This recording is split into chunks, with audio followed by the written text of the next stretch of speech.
Okay, just want to talk about some lessons learned with our chicken house. Had chickens for over 2 years, and we've kind of been expanding on this little by little, changing things as we learn things. One of the things you can see here, the snow load is an issue. We knew it would be at some point. The past couple of years we haven't had that big of snows, maybe 6 inches at the most. Last night we got 10 inches, and it's September 9th, so it's pretty cold. It's going to melt off pretty quickly, but this is some pretty heavy snow, and I've never seen it stick to this size wire mesh before. So this is the 1/2 inch welded wire, and we have it over the top as well. And a colleague of mine, their chicken house caved in because of snow load. They live in a higher snow area than we do, but that's always been my worry. So we did try to reinforce this when we built this. So these posts are only in about 24 inches, I think. And so they are subject to frost heave here in this area. You can see I didn't make them quite tall enough, so I had to redneck some pieces back on. I just kind of put them back on just to hold the weight. This does have a steel perimeter frame around it though, that's welded all the way around and screwed to the top of those posts, so that's helping. It's not going to fall through, but it could pull apart and the snow could fall through. So I'm not worried about chicken safety here, but it is a concern if you live in a area with a decent snow load. So, and once in a while we get a freak snow. You can see how much it's built up around here just from drifting. You can get a freak snow every once in a while that's above your average snow loads, which can cause problems. So so this is just an old barn an old shed that we resided and cleaned out the inside. I'll show you the inside in a minute. But basically we just using that as a chicken house. Cut this door in here. We have this little door that slides up and down. We can move from the outside to close the door if we ever wanted to keep the chickens out here or inside. So that's manual. I do keep a screw in it though out here. Just so it doesn't, if the rope were to break, it doesn't close and trap chickens outside or trap chickens inside if we're gone for a couple days, or if the weather gets real cold out here. They'd probably be fine. I mean, chickens are pretty resilient, but so this little porch we put on, this is just some leftover metal that we had. We just made a frame here, put these posts in the ground, again 24 inches, notched this, put this outer stringer on here, and then just made a small light frame to weld or to screw the metal onto. So the frame is actually screwed in heavily. These cross pieces are screwed in real heavily with long screws into that. So we've had some pretty bad winds from the southwest. We also noticed that putting some metal along the backside here from the southwest winds, which come from over there, blowing this direction, this has really helped keep the dust down. It's helped keep the chickens happier. It keeps the afternoon sun off them, so it doesn't get as hot in here, even though it does cut down on the circulation a little bit. There is a gap there with just wire, so that lets air out right there in the summer. So that's nice. And then these feeders are just PVC feeders that there's 1, 2, and then she put a couple out here with these little snow guards or moisture guards. The worry is moisture will still get in there. So what we did was along the backside edge, so if water does get in there and pool, we've drilled holes on the backside on the lowest part, so water will drain out, so the food won't sit in there and water and rot or turn moldy or whatever. So as far as southern Colorado here, these outdoor waters are great for summer, early or late spring and early fall, and that's about it because they freeze and they crack. So what we've traditionally done is just hung a bucket here with some of these little red nipples on the bottom. We'll just hang a bucket from like right here. And then the chickens will drink out of that. On real hot days, we'll bring in a bowl of water. We'll bring out some cold water and just pour it in a couple buckets for them so they can have a good cold drink on hot days. So as far as other watering systems go,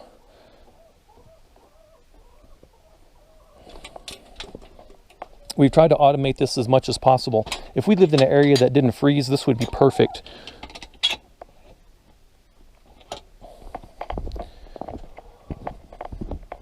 And so what we've done back here is, whoo, that's deep enough it's getting in my boots.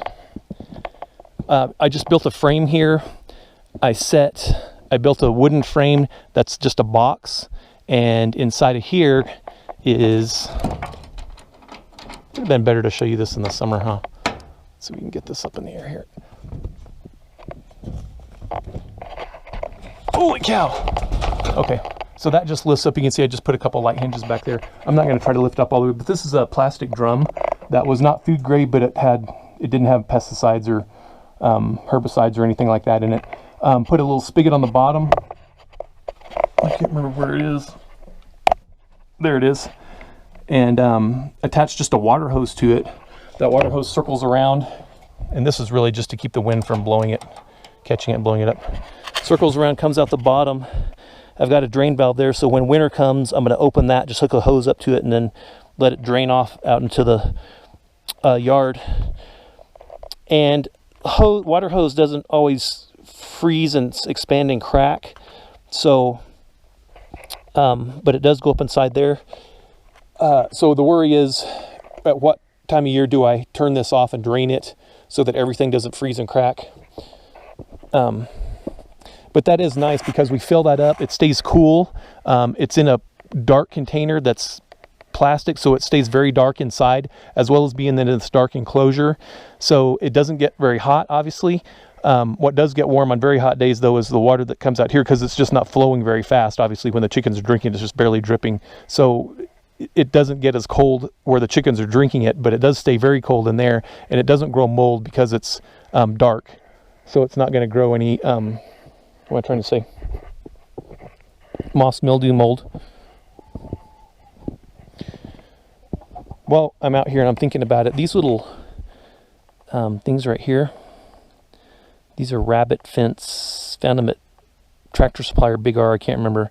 And they were great. They came with this little tool, but they stretch and they don't hold very well. So I ended up going with hog rings just to back them up. I had a couple places that these had stretched out and just fallen out. And I don't know if animals were pushing against it, if raccoons were pushing against it or what, but these did not work very well. And I wouldn't use these again. So I went to hog rings, and those are fairly bulletproof. So that's what we attached the wire together with. Back to the watering thing in here. What are you girls doing? The snow is freaky stuff, huh? So some of these are were just hatched in March this year, or February this year, so they've never even seen snow before. Okay, so that water hose comes from that blue tank into here, and then we just have a valve here that we can open, and probably shouldn't open that. It's all frozen up to right here anyway. So what I did was it's not quite frozen, a little bit came out. We put this at an angle so it would drain. We can close it there. This could still freeze and crack here, so that's kind of a weakness there. I wish I put a valve on the hose. That way we could at least use it further into colder temperatures, so that we could use it earlier in the spring and then later in the fall until it starts freezing pretty hard. I don't know when that's going to be, but otherwise these little nipples, we just use 1/2-inch PVC, and these you can buy online, this piece right here with the threaded parts or the glue parts. So we just bought these pieces, and she bought 6 of those, so we just put them in line, a little bit different heights. We actually also put this hose on the end so that we could fill other water things or rinse something off. It's not high pressure water, but it does flow pretty well, so that's kind of nice. I just disconnected it for winter though. So, all right, this little bucket's just what we're keeping our food at. We used to keep it inside, and then have to drag it out every time we filled things, but we found that this is nice to keep out here. Of course, they'll stand on top of it and poop on top of it, but this is from Tractor Supply, and you just pop the edges. It seems to have a pretty good seal, and then just rotate it a little bit, and so it's nice and dry in there. Rodents can't get to it. I suppose if they were committed, they could chew through this if they really were committed rodents, and then so that's nice just having it right there without having to move it out of the shed every time we want to fill these, which is about every week and a couple weeks or so. All right, what else?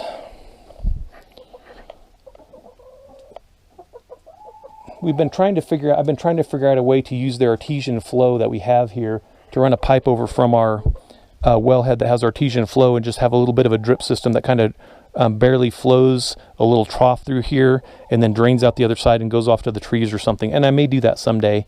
That would be nice, so they just have a constant, fresh, cold water source that we would run year round and we never have to worry about it. And if it's running, it would never freeze. So what we did, sorry, this is sounding kind of random, but I'm just thinking of things as I'm walking around here. Obviously we didn't video this as we were doing it, but how do we keep the predators from coming in? We thought of everything, okay, but we did lose a chicken to a raccoon. I'll show you how that happened in a minute. But everywhere there is mesh that comes down to the ground, we dug down, it's just about 6 inches out, and then buried 18 inches of wire mesh out. That's why this panel doesn't go up very high. This is the same width that overlaps up here, but this panel starts right here and goes down and out 18 inches. So that's all buried in about 6 inches of dirt all the way around. We even put some along here. I think I put a metal frame down there, and also we put some wire mesh out here and then buried it, because an animal's not going to come up to the fence and go back 18 inches and dig underneath. They're going to go right up to the edge of the fence and they're going to dig down, and when they hit wire mesh, they're going to stop digging. We actually haven't had any diggers, like anybody even try to dig that we've noticed, but that was always a worry. Where the raccoon got in was right here. So we had this window put in, we put this window in, it had a regular screen there, and the window was open in the summer. The raccoon climbed up here, ripped the screen off, went in and killed one of the chickens. So that was kind of a disappointment. That was totally my fault, because I didn't anticipate that, and I should have. We thought we'd covered everything, but with this bench here, the raccoon could climb up and get in the window. So just keep that in mind. We just this is like 1/4 inch welded wire that we just screwed over. That way we can still open the window when we need to. Okay.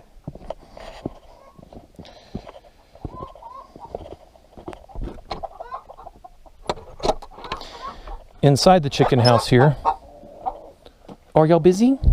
Am I interrupting? We've gone through several evolutions of heaters, and one of the evolutions was this.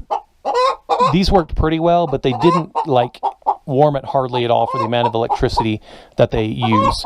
So these were kind of a disappointment for this size of a room. Okay, so we've gone away from that. We've tried some other heaters, and what we ended up going to was a ceramic heater that we mount. It has a steel frame that we mount right here, and we plug it in, and then that kicks on when it, we just adjust the thermostat where it kicks on like 40, 45 or so, and just kind of keeps this pretty warm. If that fails, the water in here will freeze. So here's our water bucket, and you can just see the little nipples on the bottom. Those are the same things. And so we are using let's see if I can pop the lid here. This is just a tank heater. And I don't remember if this was made for horses. I don't think it's big enough for like a big stock tank, but it's kind of a small one. And it just sits in the water like that and keeps it from freezing. Okay. So how deep does it go in? Not very deep. We just put it so that I just tied a knot right here so it can't go in very far. That knot stops it from sitting on the bottom of the bucket and melting a hole in it, which I don't want to happen. So now it's just kind of suspended in the water. It doesn't get very hot, but it's just enough. I don't remember how many watts it is. It's not very many watts, but it's just enough to keep it from freezing. And it does get to be minus 25 in the winter here sometimes, so it does get pretty cold. So basically, of course, we're going to hardwire this someday and run a line 3 feet down, and there's a bunch of code stuff we have to follow. Right now, we're just running an extension cord out here. So what we have done with this has been kind of an evolution as well. They sit here, they perch here at night, they roost here at night. Some of them will roost up here, and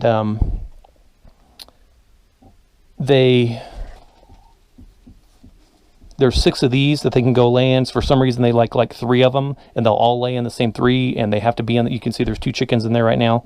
And so what we've done with this part is we just kind of made a box that's enclosed. And so if we get new chickens, we can put them in here, or baby chicks, and they're old enough to, not be in the house where it's nice and warm. They can come out here. They can mix with the other chickens and get used to them. We have little water things. We have little food things that we come out, and this little lid just lifts up and ties back on that bungee right there, so that'll hold the lid. And then, you know, the water is not in there, but you can still see there's some food in there that we have left over in there.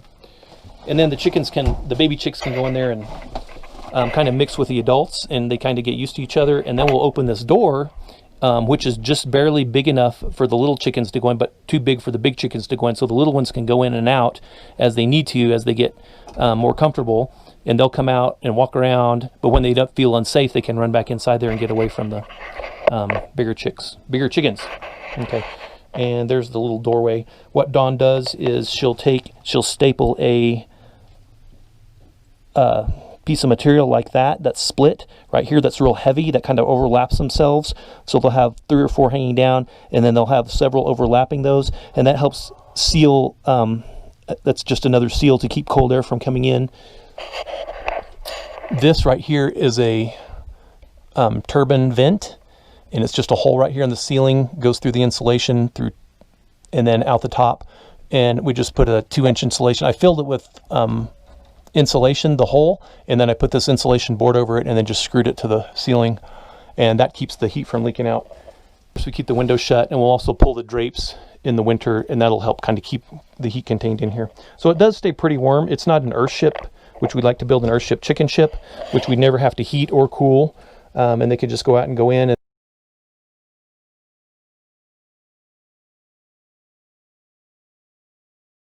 Okay, so, you know, as far as cost of feeding chickens and doing all this stuff and spending all this money on equipment and heating and cooling and watering and all this stuff, is it really worth getting we don't eat that many eggs, and we give away most of our eggs, and she gets, you know, 6, 8, 10 eggs a day. So that's a lot of eggs in a week. So we do give away most of them. But the reason I like doing this is because of this right here. So this chicken manure will shovel out every 2 or 3 months. And so every month or so, Dawn will come in here and she'll throw another layer of wood chips on just to kind of cover up the chicken droppings. And then every 2 or 3 months, we'll come in here and just shovel it out with a snow shovel or a grain shovel, and we'll clean it all off and then put it in a wheelbarrow and then dump it around the trees. And so this is like having your trees just like they had a bunch of birds living in them. So they just love it, and it turns the trees rich green. It's great fertilizer, and that's the primary reason I like doing it. Okay, I'll go out.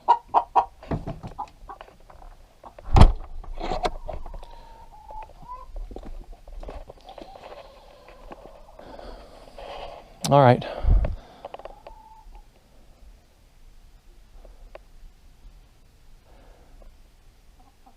We did put a metal roof on it.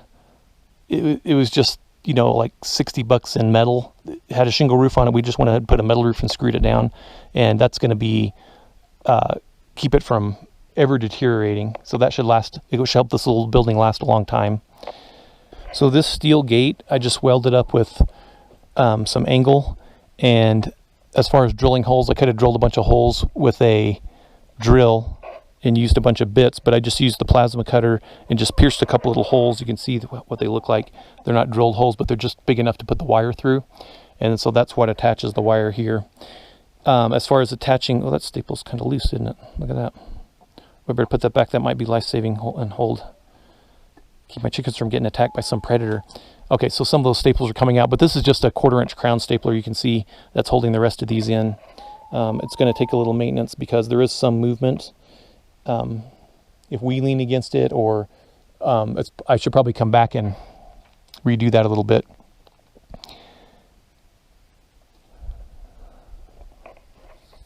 We ended up putting 2 bolts on. I thought, well, I'll just put one in the middle, but then I realized the gate's going to flex a lot like this. So we put one up high, one down low. The raccoons are super smart, and Dawn was worried that the raccoons would open that. So we put a carabiner on it. Hopefully they won't figure out a carabiner. But if they do, they're going to be getting in. All right. And we do know it was a raccoon that got in and killed the chicken. We thought it might have been a weasel or something like that, but there's raccoon prints on the door. A couple days later, Dawn put a live trap out here. We caught a raccoon, and just to help confirm that that's what it was. And so the raccoon that we caught, we let go, but because we feel like, you know, we could kill the raccoon, but then it's got relatives, it's got brothers and sisters and uncles and cousins and whatever that live around here. We're just gonna have to keep killing raccoons. The idea was to make this predator proof. It's my fault that the chicken got killed because I didn't make it predator proof. I left a weakness there. So we fixed that. We feel like it's safe now again. And so, you know, killing raccoons we could do, but it's more work too. But that's what you have to do. You have to protect these things from predators. We have foxes. We see fox tracks all the time. We haven't seen a lot of foxes, but we've seen a couple at night in this area. We have lots and lots of coyotes. And we see weasels once in a long while. So those are our big predators. Of course, the birds are big predators, the owls and the hawks. And once in a while, we'll have a golden eagle come over. So we do worry about that kind of stuff as well. All right, just want to make a quick video of what it looks like without 10 inches of snow on top of it. And how it normally works. This inner part did stretch some. You can see where these rabbit clips got stretched out. It doesn't look like it pulled apart anywhere though. So, yeah, that's okay.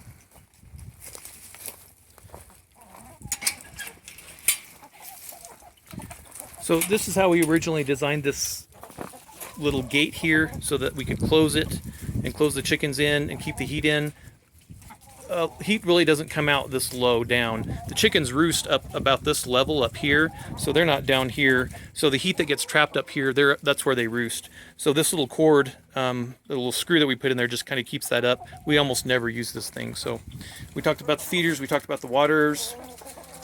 Just a little lesson learned, you got to be careful with the Teflon tape that you put around the threads here, if you use it at all, because it can wrap up over the top real easily and then block the flow. So we actually only had like 3 of these working, and now they're working really well, as you can see.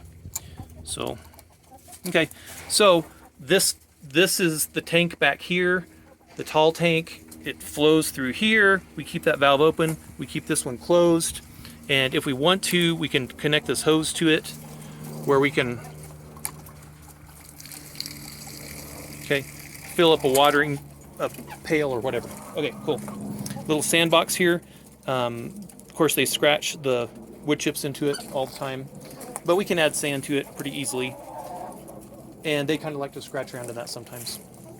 Okay, and then this little house we bought just as an extra thing when we had a chicken that was acting very, I don't know what you call it. I'm sure there's a word for it, when they're super bossy and they're like pecking everybody and just being super cranky and pecking other chickens' feathers off. We'd put them in there for a couple days with food and water, of course. And then when they come out, the pecking order was kind of re-established and they weren't being jerks to each other.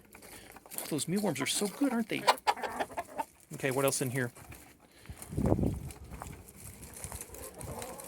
I guess that's about it. So it's late September. I think it got up to 82 today.